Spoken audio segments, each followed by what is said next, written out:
All right, here we have number 6. We're asking to find the volume of this composite figure. Here we have a hemisphere on top of a cone. So to find the total volume here, we have to get the hemisphere, and it's on top of a cone, so we're going to add the cone here.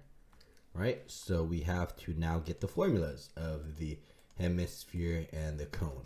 Well, for a sphere, it is 4/3 pi r cubed. But the hemis part means half, so that means 1/2 times that. So we simplify that. This becomes what? This becomes a 1. This becomes a 2. It becomes 2/3 pi r cubed. That is a hemisphere. Plus your cone part. The cone is defined as 1/3 pi r squared times height. Now we can plug in the values. R equals to 6 and h is equal to 12. So we plug it in. 2/3 pi r here, which is going to be 6. 6 squared plus 1/3 pi r, which is going to be 6. We're going to square that times your 12. Okay, plug this into a calculator. Let's see what we get. Let's see, 2/3 times 6 squared. That is, this becomes 24 pi plus 1/3 times 6 squared times 12. This gets you 144 pi.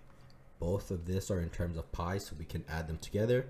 24 pi plus 144 pi, this gets you 168 pi as the total volume. For B, we have a hemisphere cut out of a cylinder. Well, volume is going to be the cylinder. And because the hemisphere is cut away from it, we're going to minus the hemisphere. We already know from part B what the formula is for a hemisphere. It's 2/3 pi r cubed. And your cylinder, we know that is like the cone without the 1/3. So just pi r squared times height. All right. So r equals to 5.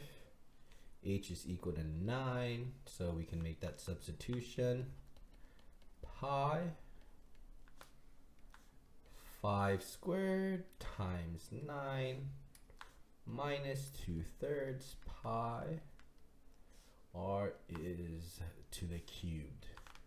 So 5 squared times 9, that is 225 pi minus 2/3 pi cubed. Whoa, that's gonna be weird. This is like 83 pi-ish.